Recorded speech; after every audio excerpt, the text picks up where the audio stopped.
ईश्वर को मानने वाले अधिकांश ईश्वर को मानने के पीछे कुछ हेतु, तर्क, युक्तियां अपनी रखते हैं और वो समझते हैं कि ये तो इसी से सिद्ध होता है कि परमात्मा है। जैसे कि सृष्टि की रचना, सृष्टि का चलना इत्यादि। उनके मन में ये आता है कि सृष्टि की रचना तो सभी देखते हैं, सभी को पता है कि सृष्टि बनी है, तो हम तो इस सृष्टि को देख करके ईश्वर को स्वीकार कर लेते हैं, ये दूसरे क्यों नहीं करते? ये दूसरे क्यों नहीं कर पाते? उनकी क्षमता नहीं है, वो समझ नहीं सकते कैसा है, तो उसमें बहुत से ऐसा स्वीकार करते हैं। उनकी क्षमता नहीं है, उससे समझ नहीं पा रहे हैं। और जो ईश्वर को स्वीकार करते हैं सृष्टि आदि को देख करके, व्यवस्था को देख करके, वो अपने को बुद्धिमान समझते हैं। ये आस्तिकों की दृष्टि पक्ष हुआ।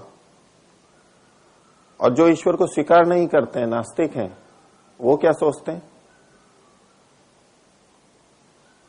वो ये सोचते हैं कि ये जो आस्तिक हैं, इनसे कोई हम मूर्ख तो नहीं है, इनसे कम जानने वाले तो नहीं है हम। ईश्वर को मानने वाले भी बहुत से प्रबुद्ध व्यक्ति हैं, बड़े बड़े सभी क्षेत्रों के लोग हैं, और ईश्वर को न मानने वाले भी बहुत हैं, सभी क्षेत्रों के हैं, वैज्ञानिक भी, लेखक भी, प्रशासक भी, राजनेता भी, चिंतक, पुस्तक लेखक, कवि, कलाकार, सब तरह के लोग हैं, व्यापारी, कृषक, सब तरह के व्यक्ति नास्तिकों में भी हैं और सब तरह के व्यक्ति, सब स्तर के व्यक्ति आस्तिकों में भी दिखाई देते हैं। तो प्रथम दृष्टया तो यूं नहीं लगेगा कि नास्तिक लोग आस्तिकों की अपेक्षा कम बुद्धि रखते हैं, उनको समझ नहीं है।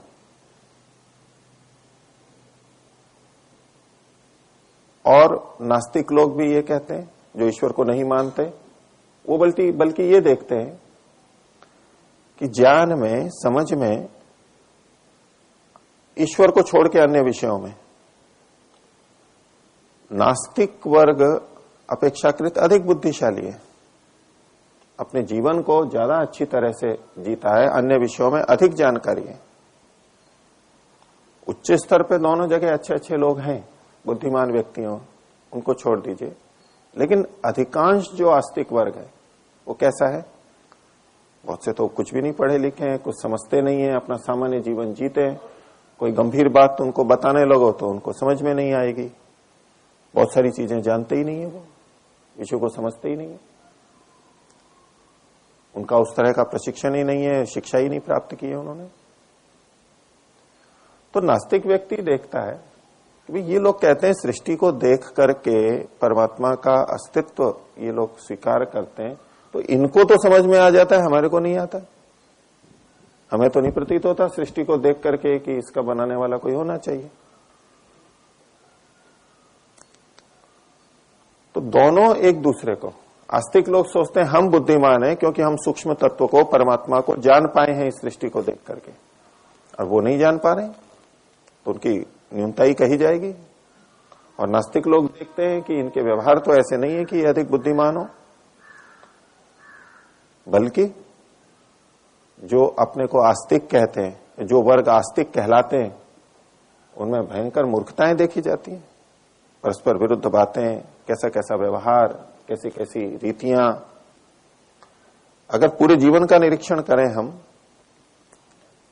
कि व्यक्ति कैसा जीवन जी रहा है, युक्ति संगत जी रहा है, कैसी कैसी मान्यताएं हैं, ईश्वर को छोड़ करके भी ले लें, तो नास्तिक वर्ग में ये मूर्खताएं कम मिलेंगी, बुद्धिमत्ता, युक्ति संगतता अधिक मिलेगी। यानी बुद्धि का पक्ष वहां प्रबल है और इधर कम मिलेगा। और आज जो अधिकतर वर्ग ईश्वर को नहीं मान रहा है, नास्तिक बन रहा है, वो अधिकतर पढ़ा लिखा वर्ग है, समझदार वर्ग है। वैज्ञानिक वर्ग है, शिक्षित वर्ग है, प्रशासक है, चिंतक है, प्रबुद्ध वर्ग है, अपेक्षा से आप देखेंगे तो नास्तिक लोग उन आस्तिकों के लिए तो ये उत्तर दे देते हैं। उन आस्तिकों के लिए जो आस्तिकों में भी प्रबुद्ध है, तो परंपरा से मानते हैं और कुछ नहीं है, वास्तव में नहीं मानते हैं। बचपन से यही सुना है, देखा है, तो बस वो कर रहे हैं, वास्तव में नहीं। और सुनी हुई बात मान ली है बस इन्होंने, ये भी इस पर ध्यान नहीं दे रहे हैं कि वास्तव में ईश्वर है भी या नहीं। ध्यान दें तो ये भी समझ जाएंगे कि ईश्वर नहीं है।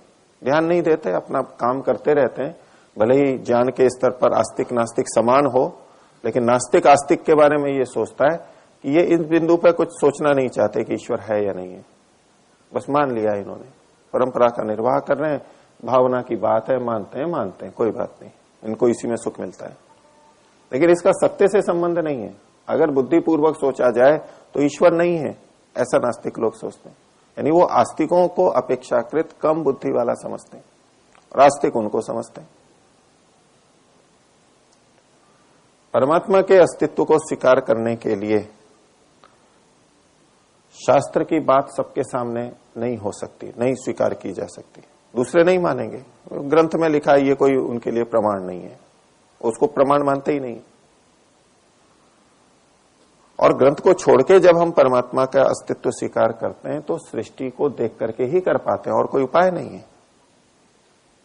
कुछ आधार बनेगा तो ये सृष्टि ही बनेगी, ये कार्य जगत बनेगा, इसकी रचनाएं, विविध रचनाएं, इसको देख करके ही तो हम ईश्वर को स्वीकार कर पाएंगे।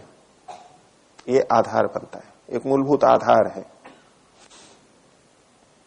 और ऐसे में जब चर्चा चलती है आस्तिक और नास्तिक की,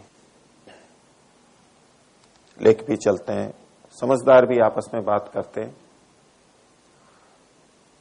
तो आस्तिक क्या कहता है कि ये सारे कार्य परमात्मा कर रहा है।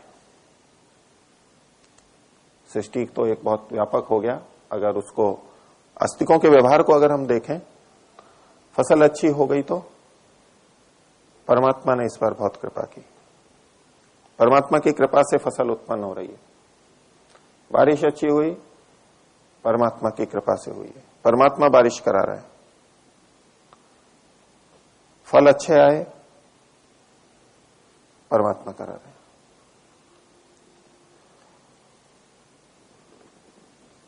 अलग अलग व्यवस्थाएं बनी हुई हैं, पशु पक्षी पेड़ पौधे परस्पर एक दूसरे के हित के लिए, कैसे? परमात्मा ने किए।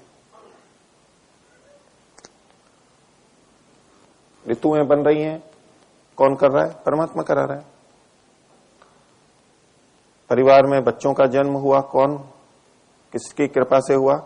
परमात्मा ने उत्पन्न किया, परमात्मा की कृपा से हुआ।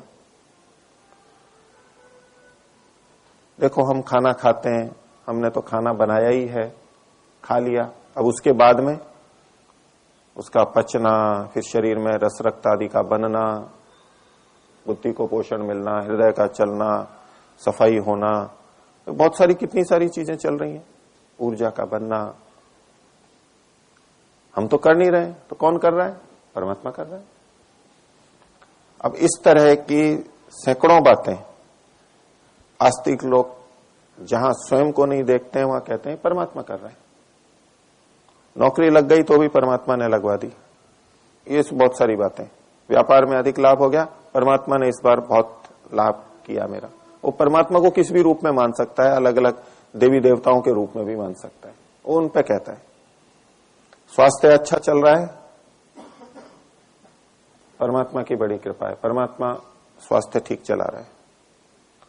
दुर्घटना हो गई, उसमें चोट लगी, तो सकारात्मक रूप से सोच के कहते हैं कि बच गए, परमात्मा की बहुत कृपा हुई। हर चीज के अंदर परमात्मा को ला करके रखता है, हर चीज के अंदर। अब उनसे बात होती है, वो कहते हैं, वो हर चीज में कारण बता देंगे। आस्तिक कहता है कि बारिश परमात्मा के कारण से हो रही है, तो कहेगा कि वो जानता है बारिश कैसे होती है, कहेगा परमात्मा थोड़ा ना करवा रहा है बारिश, तो बादलों में ऐसी स्थितियां पैदा होती हैं, हो जाती है बारिश। इसमें परमात्मा क्या कर रहा है, वो प्रश्न करेगा। अब आस्तिक केवल ये कह रहा है कि परमात्मा के द्वारा हो रही है, लेकिन परमात्मा कर क्या रहा है वहां पर, ये पूछे जाने पर आस्तिक क्या उत्तर देगा? बस वो कहेगा नहीं, परमात्मा ही कर रहा है, हम मनुष्य थोड़ा ना कर रहे हैं। तो कहेगा बादल है, बादल आए, बन के ऐसी स्थिति बनी है, बारिश हो गई, इसमें परमात्मा का क्या है, परमात्मा क्या कर रहा है यहां पर? तो कहे बादल बने, परमात्मा ने बादल बनाए। अब बादल परमात्मा ने क्या बनाए? वो तो सूर्य का ताप होता है, समुद्र में और जगह पानी वाष्पित होकर ऊपर उड़ जाता है, हवा से चल के आ जाता है, इसमें परमात्मा क्या कर रहा है? हर जगह पे वो पूछेगा प्रश्न। और आस्तिक व्यक्ति सिवाय इसके कुछ विशेष नहीं कह पाता कि नहीं, ये परमात्मा ही कर रहा है। वो स्वीकार नहीं कर सकता दूसरा व्यक्ति, क्योंकि उसने सारे कारण पढ़ रखे हैं, ये कैसे कैसे हो रहा है। वो कह देगा कि भाई ठीक है, चलो सूर्य के ताप से ये बन रहा है, भाप बन रही है, ये हो रहा है, ये सारी प्रक्रिया आपने बता दी, लेकिन सूर्य तो नहीं बना, सूर्य तो भगवान ने बनाया है। वो कहीं ना कहीं परमात्मा को अवश्य लाएगा आस्तिक व्यक्ति, सूर्य तो परमात्मा ने बनाया। तो वो भी जो उसको कारण को भी जानता है, बोले ये तो प्रकृति में ऐसे, सूर्य से जो प्रकाश आ रहा है वहां ऐसे ऐसे ऊर्जा बनती है और वो चल करके आता है, वो स्वभाव है उसका। परमाणुओं का संलयन होता है, हाइड्रोजन के 4 परमाणु मिलकर हीलियम का एक बनता है, उस काल में थोड़ी द्रव्यमान का क्षय होता है, ऊर्जा के रूप में बहुत अधिक ऊर्जा निकलती है, और ऊर्जा का प्रकाश का स्वभाव है, इतनी तीव्र गति से चल के आता है, और यहां पर वो विभिन्न ऊर्जाओं में बदल जाता है, पोषण प्रदान कर देता है, गर्मी प्रदान करता है, प्रकाश प्रदान करता है, क्रियाएं होती हैं उसके कारण से। इसमें परमात्मा क्या कर रहा है? ये तो प्रकृति की व्यवस्था है कि इतना तापमान हो तो विलयन हो जाता है हाइड्रोजन का, वो व्यवस्था चल रही है। यानी वो हर स्थान पर नास्तिक व्यक्ति प्रक्रिया को बता देगा। किसान कहेगा कि भाई फसल है, परमात्मा ने ही तो उगाई है। कोई कहे नहीं, किसान बो रहा है, बोले हमने बोया ही तो है, बाकी तो किसने, बाकी तो परमात्मा ने किया है। अब वो दूसरा कह देगा कि भाई ठीक है, बीज बोया, परमात्मा ने इसमें क्या किया, बीज बोया और नमी है, ताप है, मौसम है, तो ये होने पे बीज में ऐसा होता ही है। ये परमात्मा क्या कर रहा है उसमें? अंकुरित होता है, अंकुरित होके आएगा, और आएगा तो वैसे ही पत्ते आएंगे, वैसे ही तना बनेगा, वैसे ही फल आ जाएंगे। और अच्छी फसल हुई है तो बोले या तो खेत अच्छा जोता होगा, खाद अच्छी डाली होगी, बारिश अच्छी हुई होगी, जो भी कारण है, समय पे बोया होगा, इसलिए अधिक फसल अच्छी हुई है। परमात्मा का इसमें क्या है? तो कहेंगे भाई हम तो खा लेते हैं, अंदर तो देखो सब कुछ पच रहा है, हमें कुछ पता ही नहीं है, परमात्मा ही तो कर रहा है। तो कहेगा भाई परमात्मा इसमें क्या कर रहा है? हमने भोजन अंदर किया, अंदर पाचक स्राव निकलते हैं, जैसे ही हम चबाते हैं मुख में निकलने लग जाते हैं, आमाशय में निकलते हैं, छोटी आंत में निकलते हैं, और ये तो प्रकृति से है, नेचर से है, वो रसायन निकलते हैं, पाचन होता है। इसमें परमात्मा क्या कर रहा है? फिर शोषण होता है, शोषण भी हो जाता है, वहां भी नियम बने हुए हैं कि कैसे कम दाब से अधिक दाब से कम दाब की तरफ चीजें आ जाती हैं, वो छन करके हो जाता है, सारी व्यवस्था बनी है। उसी से ऐसा रक्त बन जाता है, ऐसे हड्डी बन जाती है, ये सारी प्रक्रिया बता देगा। बोले हृदय धड़क रहा है, परमात्मा धड़का रहा है, आस्तिक कहेगा। नास्तिक कहेगा कि परमात्मा क्या धड़का रहा है इसमें? बुद्धि से संवेदनाएं आती हैं, तंत्रिका तंत्र है, नर्वस सिस्टम है, मांसपेशियां बनी हुई हैं, उसको धड़काता है, वो चलता है। कहीं भी सोचते चले जाइए। तो एक बहुत बड़ा प्रश्न आता है कि कौन अधिक बुद्धिमान है, ईश्वर को मानने वाले आस्तिक या नास्तिक? सामाजिक कसौटी में देखेंगे तो पहले भी आपके सामने मैंने बात रखी थी कि वो वर्ग अधिक पठित दिखाई देगा। तो बोले कि ये पढ़े हुए हैं, हम इतने सब कुछ समझते हैं, इनसे ज्यादा हर चीजों में आगे, हमारे को तो परमात्मा समझ में नहीं आ रहा है और इनको समझ में आ रहा है, जबकि इनकी क्षमता कम है।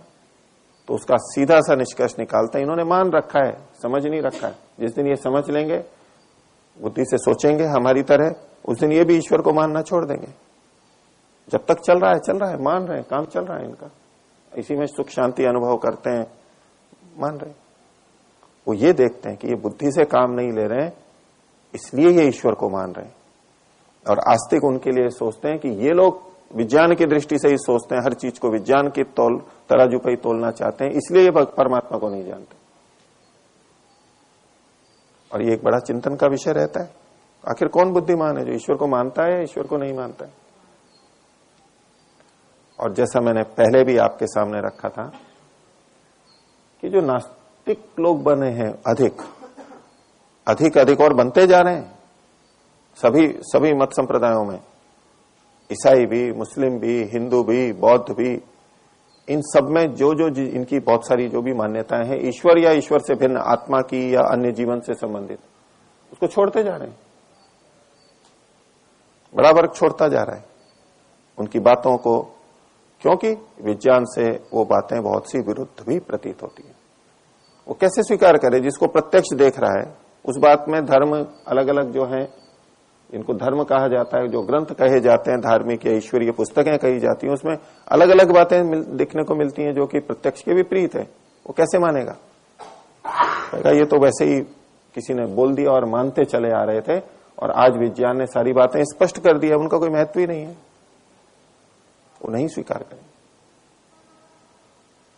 और नास्तिकों की संख्या के बढ़ने में ये बहुत बड़ा कारण है। हम भले ही ये सोचते रहें, कितना ही समझाते रहें, उनको नहीं समझेंगे वो। हम ये सोचते हैं, हम बताते रहें, समझाते क्या, हम केवल बताते हैं, समझाते नहीं है। आस्तिक परमात्मा का जो इतना विविध और विपरीत रूप प्रस्तुत करते हैं, उसके रहते आस्तिकों की संख्या बढ़ नहीं सकती आज के युग में, तो घटेगी ही। उन लोगों के सामने को स्वरूप ही ठीक नहीं आया, वो जानते ही नहीं है, वो उसमें कर नहीं सकते, उनका क्षेत्र नहीं है। लेकिन जो देखा सुना है उसके आधार पर तो उनका विश्वास नहीं होता है, छोड़ते जाते हैं। और यूं भले ही हम कह दें कि आज इतने ईसाई हैं, मुसलमान हैं, हिंदू हैं, बौद्ध हैं और ये लोग, तो भी इन्हीं में से सब में एक बड़ा वर्ग है, और लगभग ऐसा माना जाता है कि 40% व्यक्ति ईश्वर को स्वीकार नहीं करते स्पष्ट रूप से, ईश्वर को मानते नहीं। आज के समय की स्थिति 40%, विदेशों में, पाश्चात्य देशों में तो ये संख्या अधिक है, भारत और मुस्लिम देश और इनमें तो कम है, वहां अधिक है, बहुत अधिक संख्या हो चुकी है, कोई उसको विश्वास नहीं है इन चीजों में। और हम ये सोचते हैं कि ये विपरीत जा रहे हैं। हमारे विरोध के कारण, हमारे परस्पर असंगति के कारण से ये हुआ। ये आस्तिकों को बहुत सोचने की बात है कि क्यों हम ऐसा प्रस्तुत कर रहे हैं, जैसे कि ये सारा कचरा ही कचरा है, परस्पर विरुद्ध बातें हैं, कोई वास्तविकता नहीं है। जब संसार की वस्तुएं, विज्ञान एक व्यवस्थित ढंग से रखा जा सकता है, एक युक्ति संगत ढंग से हो सकता है, और उसको वो स्वीकार कर रहे हैं, तो इधर हम ये जो प्रयत्न नहीं करते हैं ईश्वर के विषय में, सोचते नहीं है, सब अपना अपना लेकर के चलते हैं, भावनाओं को ले आते हैं कि यहां तो भावनाएं हैं, एक दूसरे का कोई खंडन नहीं करना है, कोई बताना नहीं है दूसरे को, स्वीकार नहीं, जैसा है वैसा ठीक है। तो ये हम आस्तिक ही नास्तिकों को बढ़ाने में एक बड़ा कारण बनते हैं। हमें ये बात स्पष्ट होनी चाहिए कि परमात्मा करता क्या है। परमात्मा के नाम से जो चीजें हम कहते रहते हैं कि ये कौन करता है, परमात्मा, ये कौन करता है, परमात्मा, वहां हमें सोचने की आवश्यकता है कि जिसको हम परमात्मा के करने की बात कह रहे हैं, परमात्मा कैसे करता है वहां पर, या परमात्मा के करने का मतलब क्या है, आखिर परमात्मा कर कैसे रहा है वहां पर। तो वो आज के युग की भाषा के अनुसार आस्तिकों को भी प्रस्तुत करना चाहिए। उनको ईश्वर का एक स्वरूप, ठीक स्वरूप, युक्ति संगत स्वरूप, जो कि वास्तविक ही होगा, विरोधी चीजें वास्तविक नहीं हो सकती, तो उस सबको निर्धारित करना ये आस्तिकों के लिए बहुत आवश्यक है। केवल श्रद्धा के आधार पर सोचते रहें कि हम मानते रहेंगे, लोगों को मनवा लेंगे, ठीक है, कुछ आ जाएंगे, अधिक नहीं आ सकते, बल्कि उधर जाएंगे ज्यादा। और जो पूरी तरह नास्तिक मानते हैं लगभग 40% जो बताते हैं, उसके अलावा जो 60% मानने वाले भी हैं, उनमें भी कितने पूरी तरह ईश्वर पर विश्वास रख पाते हैं, कितना मानते हैं ईश्वर को, उनके अंदर भी कितने संशय उठते रहते हैं, है या नहीं है, बोलने को बोलते रहेंगे, अंदर से कितना स्वीकार करते हैं, क्या वो पूरी तरह निश्चित हैं ईश्वर है? संशय तो उनमें भी होते रहते हैं, लेकिन किन्हीं कारणों से मानते रहते नहीं, है तो सही, समझ में नहीं आ रहा है लेकिन है तो सही, ठीक, उतने अंश में अच्छा है, लेकिन समझने का प्रयास तो सबको करना होगा, केवल मानने से ये कार्य नहीं चल सकता। पिछली सदियों में, बीच के कुछ काल में भले ही चलाओ, आदिकाल में, प्रारंभ में ऐसा कभी नहीं था कि यूं ही मान करके चलते थे, समझ करके करते थे। जब वैदिक व्यवस्थाएं थी तब समझ के बुद्धिपूर्वक सारा होता था। अब बीच में ऐसी स्थितियां बन गई कि बस अपनी बचाने में ही लगे रहे और कुछ ज्यादा हो नहीं पाया, तो ठीक है, चलता रहा, जैसा भी चलना है उतने ढंग से वो परंपरा चलती रही। तो इस बिंदु पे फिर और आगे विचार करेंगे कि कैसे यहां पर करना चाहिए। आप लोग भी विचार कीजिए, बहुत महत्वपूर्ण बिंदु है विचारने के लिए, आस्तिकों के लिए। आपके प्रश्नों में से कुछ प्रश्न लेता हूं। अशोक जी का प्रश्न है, जो सृष्टि का काल है 4 अरब 32 करोड़, तो सृष्टि हमेशा उतनी ही चलती है या बीच में बाधा आ सकती है? तो प्रथम उत्तर तो यही है कि सृष्टि 4 अरब 32 करोड़ चलेगी। इस तरह की व्यवस्थाएं हैं परमात्मा के द्वारा कि ये सृष्टि चलती रहेगी। अब इसमें एक इनके मन में प्रश्न है आगे कि जैसे आजकल परमाणु हथियार ज्यादा हैं, अगर युद्ध हो जाए तो और सृष्टि समाप्त हो जाए तो हो सकती है नहीं हो सकती है? तो एक संभावना दिखाई देती है। आज इतने परमाणु बम और हाइड्रोजन बम विद्यमान हैं कि ये पृथ्वी कहते हैं कि 700 बार नष्ट की जा सकती है, एक बार नहीं, इतने अधिक, एक एक देश ने कई कई बार नष्ट होने लायक परमाणु और हाइड्रोजन बम बना रखे, बड़े बड़े देशों ने। कई कई बार नष्ट हो सकती है, नष्ट तो एक ही बार की जा सकती है, लेकिन 700 या मतलब सैकड़ों बार नष्ट हो सकती है, ऐसे हथियार आज उपलब्ध हैं। हिरोशिमा नागासाकी में जो गिरे थे वो तो बहुत प्रारंभ की चीजें थी, बहुत छोटे थे वो तो, आज की तुलना में नगण्य थे, जबकि वो भी बहुत बड़े विभत्स थे, बहुत बड़ा विनाश हुआ था उनसे। आज तक उसका प्रभाव है, दुष्प्रभाव है। तो क्या इस सृष्टि को कोई नष्ट नहीं कर सकता बीच में, जैसे परमाणु बम से नष्ट कर दिया जाए? तो इसका उत्तर यह है कि सृष्टि का मतलब केवल पृथ्वी ही नहीं है, केवल पृथ्वी नहीं है। ये जो प्रश्न रखा गया, यह सोच है कि भी परमाणु बम नष्ट कर देंगे, कर सकते हैं, किसको नष्ट कर देंगे? वो इस पृथ्वी को नष्ट कर देंगे, बस। उसके आगे किसी एक दो और ग्रह को नष्ट कर देंगे, मान लीजिए चंद्रमा को कर दिया, मंगल को कर दिया, शुक्र को कर दिया, अपने आसपास के जो एक दो हैं उससे आगे, और भी कहीं जाएंगे और उससे आगे सूर्य को नष्ट कर सकते हैं, इनको भी नहीं कर सकते ज्यादा। और पृथ्वी भी इतनी बड़ी है, ये जो परमाणु बम और इनसे नष्ट होने की बात आती है, उससे वो पूरा पिंड थोड़ा नष्ट हो जाता है।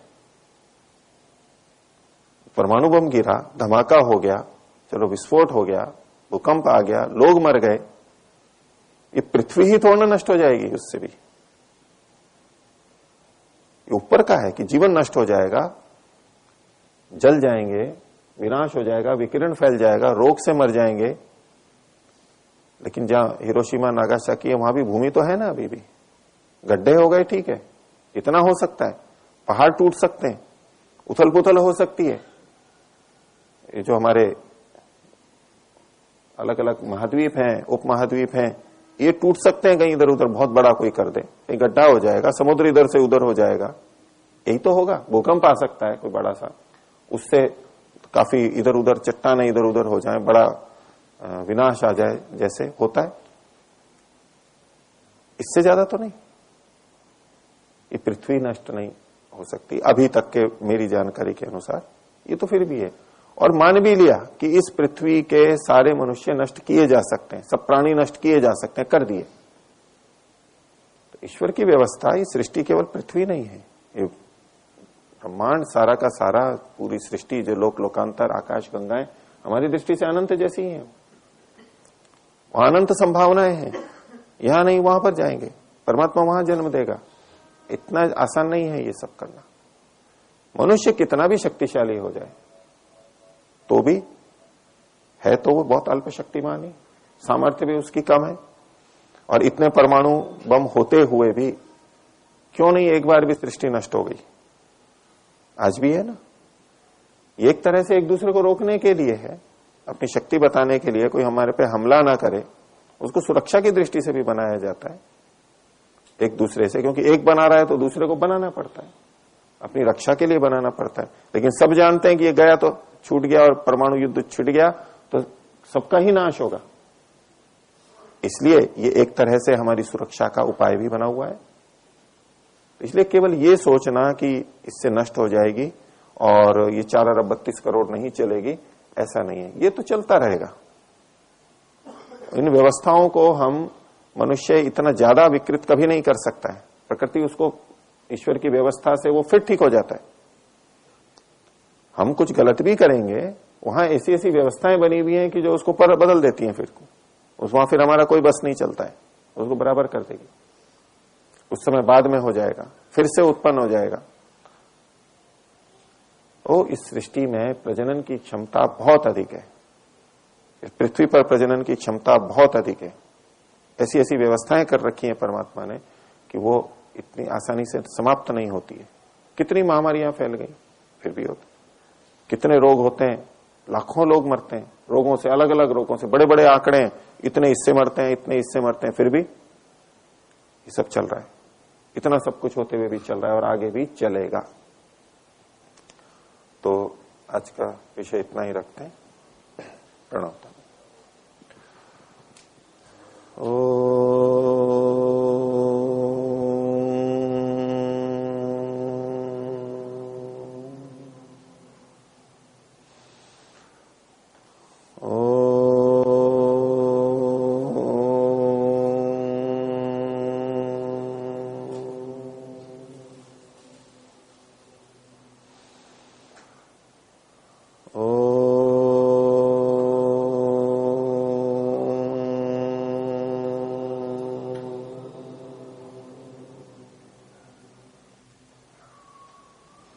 सभी को सादर अभिवादन। ओम शांति।